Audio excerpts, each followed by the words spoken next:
अरे भाई, किसानों के लिए जवाहरलाल नेहरू ने क्या किया नहीं किया, कांग्रेस ने क्या किया नहीं किया, आप आए हैं ना, आप करिए। ये क्यों नहीं बता रहे हैं कि भाई अगर लाल किले से नाम ले दिया मोदी जी ने किसानों का तो बहुत बड़ा काम हो गया। मोदी जी ने तो ये भी कहा था कि 2022 तक किसानों की आय दुगनी कर देंगे। हो गई क्या? और लताड़ लगाई थी इनको, शिवराज चौहान को, राज्यसभा में। राजीव शुक्ला जो कांग्रेस के सांसद हैं, उन्होंने कहा था कि चमचागिरी थोड़ी कम करो। नमस्कार दोस्तों, कैसे हैं आप लोग। उम्मीद है आप सभी अच्छे होंगे। मेरे साथ केपी मलिक सर जुड़े हैं। सर, बहुत बहुत स्वागत है आपका। धन्यवाद हिमांशु जी, आपका भी और आपके दर्शकों का भी। सर, कृषि मंत्री शिवराज सिंह चौहान सदन में खड़े होकर ये कह रहे हैं किसानों के भले के लिए प्रधानमंत्री नरेंद्र मोदी ने 207 बार लाल किले से किसानों का जिक्र किया है, जबकि पंडित नेहरू ने 17 साल के अपने कार्यकाल में सिर्फ 6-7 बार किसानों का नाम लिया लाल किले से। तो इससे ये साबित हो जाता है कि किसानों के लिए मोदी सरकार कितनी कर्तव्यनिष्ठ है, कितना काम कर रही है, उनके लिए लगी हुई है। क्या ये आपको लग रहा है जो स्टेटमेंट दिया गया है शिवराज सिंह चौहान की तरफ से, मोदी जी की ओर फजीहत कर दी गई है? नहीं, देखिए हिमांशु, अगर आप देखें, भारतीय जनता पार्टी के तमाम नेता जो हैं, वो चापलूसी में लगे हुए हैं, मोदी जी को खुश करने में लगे हुए हैं। लेकिन शिवराज सिंह जैसा पुराना आदमी, शिवराज सिंह चौहान 3 बार मुख्यमंत्री रहे हैं, इतने वरिष्ठ नेता हैं, इस तरह से लेट जाएंगे पैरों में मोदी जी के, ये किसी को उम्मीद नहीं थी। क्या आप कह सकते हैं कि 2014 से पहले भारत में कोई राम का नाम नहीं लेता था क्या? मोदी जी बार बार राम का नाम लेना सिखा रहे हैं क्या? अरे भाई, किसानों के लिए जवाहरलाल नेहरू ने क्या किया नहीं किया, कांग्रेस ने क्या किया नहीं किया, आप आए हैं ना, आप करिए। ये क्यों नहीं बता रहे हैं कि भाई अगर लाल किले से नाम ले दिया मोदी जी ने किसानों का तो बहुत बड़ा काम हो गया। मोदी जी ने तो ये भी कहा था कि 2022 तक किसानों की आय दुगनी कर देंगे। हो गई क्या? ऐसा तो कभी नहीं हुआ कि 750 किसान किसी प्रधानमंत्री की जिद के सामने मर गए हो। ये क्यों नहीं बता रहे कि जवाहरलाल नेहरू के सामने किसान मर गए थे इतने, वो भी डाटा रख दें। ये बहुत तुच्छ है, इस तरीके की भाषा प्रयोग कर रहे हैं वहां पे। और लताड़ लगाई थी इनको, शिवराज चौहान को, राज्यसभा में। राजीव शुक्ला जो कांग्रेस के सांसद हैं, उन्होंने कहा था कि चमचागिरी थोड़ी कम करो। 200 बार नाम ले चुके हो आप अभी तक प्रधानमंत्री मोदी का। क्या आप मोदी की माला जप रहे हो? इससे ज्यादा और इनको क्या चाहिए? आप मुख्यमंत्री रह लिए, अब आप कृषि मंत्री हो, अब आपका क्या मन है कि मोदी जी और क्या दे देंगे आपको? क्या हद हो गई है। बिल्कुल ही समझ नहीं आता कि किस प्रकार से भारतीय जनता पार्टी में हो गया है कि सारी चीजें 2014 के बाद ही, उससे पहले कुछ नहीं था देश में। ग्रामीण विकास का कोई काम नहीं हुआ, कोई खेती का काम नहीं हुआ, कोई फसलों का काम नहीं हुआ। सब इन्होंने, भारतीय जनता पार्टी ने और मोदी जी ने आके आशीर्वाद किसानों को दिया है। आज किसानों की दुर्गति सबसे ज्यादा है। इस भारतीय जनता पार्टी की सरकार ने, इस मोदी सरकार ने ये किया है कि किसानों की आत्महत्या के आंकड़े जारी करने बंद कर दिए। कम से कम ये तो नेहरू ने नहीं किया, कम से कम ये तो कांग्रेस की सरकार ने नहीं किया। सबसे ज्यादा परेशान अगर किसान कभी था तो वो आज की तारीख में भारतीय जनता पार्टी की सरकार में है। आपको दूर जाने की जरूरत नहीं है। राजस्थान में ये कह रहे हैं कि भाई हम जो उसकी फसल है, इसकी सरसों की फसल है, उसको हम एमएसपी पे लेंगे, लेकिन 28 मार्च के बाद लेंगे। मंडी में लेके बैठे हैं 10-15 दिन से लोग। और वो देखो बारिश, कैसी बारिश हो रही है, इतने दिन कैसे किसान लेके बैठेगा? तो वो औने पौने दाम में बेच देगा और फिर जो दलाल खरीदेगा वो उसी मंडी में फिर एमएसपी पे बेचेगा। और अफसर और वो दलाल मिलकर माल छापेंगे और वो किसान बेचारा अपना नुकसान में बेचकर निकल लेगा। ये हो रहा है इस भारतीय जनता पार्टी में। आप बताइए किसने ये गणित लगाया है कि 28 मार्च के बाद शुभ मुहूर्त निकलेगा और तब हरियाणा सरकार जो है सरसों खरीदेगी? इसका जवाब है किसी के पास? इसका जवाब है शिवराज जी के पास कि किस ज्योतिष ने शुभ मुहूर्त निकाला है? खाली मोदी जी के लाल किले की प्राचीर पे खड़े होकर किसानों का नाम ले देना बहुत बड़ा काम हो गया। तो नाम ही लेते रहिए, फिर काम करने की जरूरत क्या है? आप भी तो नाम ले रहे हैं दिन भर किसानों की फसल के बीमे का। कितने लोगों को बीमा मिल गया, कितने लोग खुश हैं। अभी अभी फसलें बर्बाद हुई हैं, ओलावृष्टि चल रही है, बारिश हो रही है उत्तर प्रदेश में और तमाम जो उत्तरी भारत के राज्य हैं वहां पे। देखते हैं कितना सरकार फसल बीमा देगी किसानों को। किसान त्राहिमाम है, किसान तो रो रहा है, किसान तो परेशान है। तो ये तो एक मजाक उड़ाने वाली बात है किसानों की। किसानों के साथ इससे बड़ा मजाक हमने कभी नहीं देखा। भाई बीच में 6 साल तो वाजपेयी जी की भी सरकार रही है, तो क्या उसको भी जवाहरलाल नेहरू के खाते में ही गिन रहे हो क्या? जो देवगौड़ा जी आज आपके साथ बैठे हैं, जिनको कल आपने राज्यसभा से रिटायर किया, उनकी भी सरकार रही है, तो क्या वो सब खाते में लिख के जाओगे क्या जवाहरलाल नेहरू के? जवाहरलाल नेहरू तो चले गए, वो मर गए, जो कर सकते थे कर दिया उन्होंने। आज कांग्रेस को आपने हरा दिया क्योंकि आप बहुत अच्छा काम कर रहे हैं, तो छोड़ दीजिए कांग्रेस का पीछा। आप भी 12 साल से आपने क्या किया वो बताइए, अपने आंकड़े रखिए, आपने क्या किया। वो रखने के लिए इनके पास कुछ है नहीं, तो दूसरे की लकीर मिटाने के चक्कर में है, अपनी लकीर इनसे खींची नहीं जा रही है। मैं दुर्भाग्य है किसानों का। आप बताइए कि 750 किसान आज तक किसकी रिजीम में मरे? 13 महीने का धरना लगातार दिल्ली में किसान घेर के किसकी रिजीम में बैठे हुए हैं? कभी वाजपेयी की गवर्नमेंट में हुआ, जवाहरलाल नेहरू की गवर्नमेंट में हुआ, या किसी और की गवर्नमेंट में हुआ? राजीव गांधी के जमाने में 10-12 दिन किसानों का धरना चला था। राजीव गांधी ने तमाम मांगे किसानों की मान ली थी और सह सम्मान उनको विदा किया था। वोट तो क्लब पे नाम धरना लेगा। हुआ था, वोट क्लब पे धरना हुआ था, जहां पे राजीव गांधी एक बड़ा प्रोग्राम इंदिरा गांधी की याद में करना चाहते थे, और किसानों का इतना सम्मान उन्होंने किया था कि अपना प्रोग्राम छोड़ के वो लाल किले के पीछे लेके चले गए थे।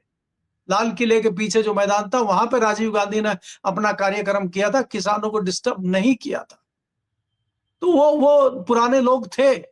आज आप किसानों के ऊपर लाठी चलवा रहे हैं, आज आप किसानों के ऊपर जो है गुंडों से वार करवा रहे हैं। आप जो है कुछ उनको देना नहीं चाहते, आप व्यापारियों को सब कुछ उनसे छीन के देना चाह रहे हैं, और ऊपर से जो है आप मीठी मीठी बातें भी कर रहे हैं। तो ये सब बेमानी बातें हैं, और बहुत बड़ा हास्यास्पद तब लगता है जब शिवराज सिंह चौहान जैसा पुराना व्यक्ति इस तरह की बात करता है।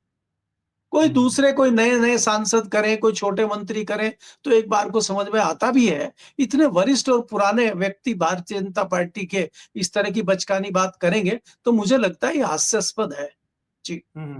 अच्छा, अगर नाम जप करने से ही या फिर लाल किले की प्राचीर से नाम ले लेने से ही अगर सब कुछ सुधर जाएगा, तो मुझे लगता है देश की जितनी भी समस्याएं हैं उनको एक एक माला जप लेना चाहिए मोदी जी को लाल किले पर बैठकर। 1 दिन, 2 दिन, 4 दिन, मतलब जितनी समस्याएं हैं रोजगार की, महंगाई की और किसानों की, या फिर जो भी दिक्कत है प्राकृतिक आपदाओं की, सबको एक एक माला जप लेना चाहिए 108 बार।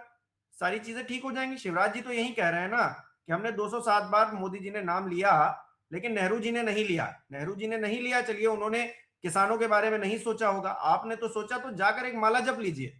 मतलब ये तो यही तर्क दे रहे हैं।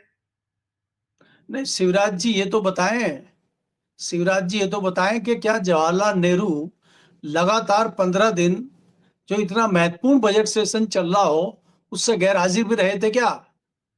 मोदी जी को किस चीज का डर है जो हाउस में नहीं आ रहे हैं? वो भी तो बताएं। भारतीय जनता पार्टी की एक सांसद कह रही है कि राहुल गांधी के आने से पार्लियामेंट में वो बड़ी अनकंफर्टेबल फील कर रही हैं। तो क्या मोदी जी महिलाओं से अनकंफर्टेबल फील कर रहे हैं इसलिए नहीं आ रहे हैं क्या? वो तो बिरला जी ने उनको कहा कि भाई आपको महिलाओं से खतरा है इसलिए मत आइए, तो मोदी जी डर के भाग गए। तो राहुल गांधी तो भागे नहीं डर के, और उनको कोई दिक्कत भी जो है उनको मैडम को नहीं हुई जो इस तरह से उनको टपोरी बता रही है। तो ये भारतीय जनता पार्टी के नेताओं का काला चिट्ठा है आपके सामने जो आपको दिख रहा है। बताइए, विपक्ष का जो प्रतिपक्ष का नेता है उसको टपोरी बता रही है, और ये सांसद है मैडम। और क्या, कौन सा खतरा है भाई उनके आने से? उनके ऊपर चिट्ठियां लिखवा रहे हैं पुराने लोगों से कि भाई उन्होंने चाय पी ली बाहर बैठ के, वहां पे पार्लियामेंट के बाहर बैठ के। वो चाय कौन सा अपराध है? अरे आपको चिट्ठी लिखनी ही थी तो आप लिखिए ना इराक पे, आप लिखिए ना दूसरी देश में जो प्रॉब्लम चल रही है, आप लिखिए ना देश के इतने हितैषी बने हुए हैं कि स्टीम फाइल की जांच भारत में भी होनी चाहिए। हमारे देश के जितने लोगों के नाम आए, व्यापारियों के, मंत्रियों के, इनकी जांच भारत सरकार को करानी चाहिए। लिखिए आप चिट्ठी देश को, आपकी इतनी चिंता है तो। उस पर नहीं लिखेंगे आप। राहुल गांधी ने पार्लियामेंट के बाहर बैठ के चाय पी है और बिस्किट खा लिया है, बहुत बड़ा अपराध है, इससे राष्ट्र को खतरा हो गया है, इसलिए इसकी चिंता कर रहे हैं लोग। और पढ़े लिखे लोग, रिटायर लोग, इंजीनियर, सेना जो साइंटिस्ट, पुराने जज, नौकरशाह, इन लोगों को देश की चिंता हो रही है। बताइए, इस तरह के लोगों को डूब मरने को जगह नहीं मिल रही है। अरे भाई, अगर आपको कोई आवाज उठानी है देश की, आज देश में सबसे बड़ी प्रॉब्लम क्या है? आप मुझे बताइए कि जिस प्रकार से युद्ध चल रहा है और हमारे सामने मुंह बाय महंगाई खड़ी हुई है, उसकी चिंता कोई कर रहा है? हम कैसे महंगाई को कंट्रोल करेंगे, उसका कोई रोड मैप सरकार के पास है? कि जिस प्रकार से अभी तेल की किल्लत होने वाली है, एलपीजी की किल्लत का सामना हम कर रहे हैं। और जो सबसे बड़ी बात मैं आपको कह रहा हूं कि जो हमारा केबल नेटवर्क है, जिससे हम इंटरनेट यूज करते हैं, वो भी वहीं से आया है, स्टेट ऑफ हॉर्मुज से। अगर by the way cable cut जाए, किसी शिप को वो मार गिराएं, वो वहां पे बम विस्फोट करें, उसमें केबल खराब हो जाए, केबल में कोई फॉल्ट आ जाए, तो ऐसे में भारत का क्या अगला कदम होगा? भारत की कोई अपनी तैयारी है क्या इस तरह की? जो आपके G20 के या दूसरे देश थे, उनमें उन्होंने सारे ने मिलकर अपनी तैयारी कर ली है। उसमें कुछ गल्फ की कंट्री भी है, उसमें टर्की वगैरह है, सबने अपनी अलग केबल लाने की कोशिश कर ली है, कहीं से चाइना भी ला रहा है। तो भारत कहाँ है उसमें? भारत भी कुछ कर रहा है क्या? नहीं, भारत तो कर रहा है अगर ना हमारे सर। यहाँ अगर यहाँ हमारे यहाँ अगर हमारे यहाँ इंटरनेट बंद हो जाता है, मैं ये पूछ रहा हूं, तो बैंकिंग व्यवस्था का क्या होगा? बाकी चीजों का क्या होगा? हमारी सुरक्षा का क्या होगा? हमारी कनेक्टिविटी का क्या होगा? क्या इस पर सरकार ने कोई रोड मैप तैयार किया है? इसका जवाब है, या खाली जो है नाम लेने से ही काम हो जाएगा सब? जी। नहीं सर, तैयारी तो हो गई है ना। जो गलत जानकारी दे, जो सही बात करे, उसको आप बताएं कि ये तो देश के विरोध में है, उनका चैनल बंद करवा दें आप। इंटरनेट होते हुए भी आप चैनल ही बंद करवा देंगे, आवाज ही बंद करवा देंगे। तो फिर ये तैयारी है गवर्नमेंट की कि जो आवाजें हैं उनको दबा दो, और बाकी तो दरबारी बैठे हुए हैं, राग दरबारी गा रहे हैं कि मोदी जी हैं तो मुमकिन है, देखिए 2-2 शिप आ गए हैं, 3 शिप आ गए हैं, मोदी जी से बड़ी शक्ति और क्या हो सकती है। इजराइल के साथ भी हैं, वो ईरान के साथ भी हैं, सब कुछ चंगा सी है। ये हो रहा है ना सर, ये तैयारी तो है हमारी। देखिए हिमांशु जी, ये सारी चीजें एक लिमिट तक आप कर सकते हैं, और बहुत ज्यादा आप इन चीजों को नहीं कर सकते। आपको कुछ ना कुछ करके दिखाना पड़ेगा, और अगर आप नहीं करेंगे तो इस तरह की घटनाएं आपको लंबा समय नहीं देंगी और आपको लंबा सफर नहीं कराएंगी। आप सत्य को कुछ दिन के लिए, कुछ देर के लिए दबा सकते हैं, लेकिन अंततः वो बाहर आता ही है। आपके सामने है, चाहे वो नोटबंदी हो, चाहे वो कोरोना हो, चाहे वो कोविड हो, जो भी हो, वो धीरे धीरे सबकी सच्चाई सामने आ रही है। अब स्टीम फाइल की आप बात करते हैं ना, इतने दिन से तो स्टीम फाइल चल ही रहा था ना। अब धीरे धीरे छन छन के उसकी सच्चाई आ रही है ना। तो यहाँ कोई बात नहीं छिपती है। आप किसी का चैनल बंद करने से, आप किसी पत्रकार की आवाज बंद करने से, आप किसी को जेल में डाल देने से आप सोचेंगे कि भाई हम बच गए हैं और आवाज दब गई है, तो आवाज दबती नहीं है, थोड़ी कुंद पड़ जाती है, थोड़ी धीमी पड़ जाती है। और जब वो आवाज आती है अगली बार, फिर वो तेज आवाज आती है, तेज आंधी की तरह आती है, और बहुत कुछ उड़ा ले जाती है। तो इसलिए मुझे लग रहा है कि सिद्धांत के तरीके से, नैतिकता के तरीके से हमें चलाना चाहिए। और देश में काम करने के लिए बहुत है, आप करिए ज्यादा, गाइए कम, जनता को अपने आप दिख जाएगा। अगर किसानों के लिए ये सरकार बहुत अच्छा काम करेगी, तो किसानों को अपने आप दिख जाएगा। शिवराज जी ने एक बार भी नहीं कहा कि कितने किसान विरोध कर रहे हैं अमेरिका के साथ डील का। एक बार भी ये किसान नहीं बता पाए शिवराज चौहान। शिवराज चौहान खाली मोदी जी का माला वहां बैठ के जप रहे हैं पार्लियामेंट में, और वो 200 बार नाम ले रहे हैं, और वो चाह रहे हैं कि जवाहरलाल नेहरू भी नाम लेते रहें। जवाहरलाल नेहरू को बुला लो फिर वापस कहीं से, इनके पास तो तरीके होंगे। इनके पास तो भगवान जी का सीधा सीधा जो है क्या बोलते हैं, कंट्रोल इन्हीं के हाथ में है। एक किसी ने तो ये बड़ा तो अच्छा बुला लिखा सकते हैं। सोशल मीडिया पे सर कि जो राम को लाए हैं वो एलपीजी नहीं ला पा रहे हैं, तो फिर इनसे क्या ही उम्मीद की जाए। तो अपने आप में किस तरह की फजीयत ये लोग खुद ही करवा रहे हैं, इनके बयान करवा रहे हैं, मतलब राजनीति हो रही है या सर्कस चल रहा है, समझ में नहीं आ रहा है। नहीं, वो तो राम को लाए हैं, राम रसोई जो बंद हो गई अयोध्या में उसको ही खुलवा दें, वही बहुत है। एलपीजी हाँ, वो लानी भी तो सही बाद की बात है कि राम रसोई बंद हो गई है, तो है। राम रसोई लकड़ी से ही खुलवा दें। देखिए, आज मीडिया भी ऐसा ही हो गया है कि मीडिया अगर कल को बंद हो जाए बिल्कुल हमारे यहाँ एलपीजी आना या दूसरा कुछ चीज़ आनी हमारे यहाँ बंद हो जाए, कल को हमारे यहाँ डीज़ल आना बंद हो जाए, तो हमारे सारे चैनल बैठ के बताने लगेंगे कि अगर हम बैलगाड़ियों का प्रयोग करें और पुराने उस पे चलें, तो वो स हेल्थ के लिए भी अच्छा है, देश के वायुमंडल के लिए भी अच्छा है, उसका गुणगान और उसकी अच्छाइयाँ बताने लगेंगे। और गाय के उसमें कई गोबर से लोग बने उपले जलाएं और उससे चूल्हा हाँ। जलाएं।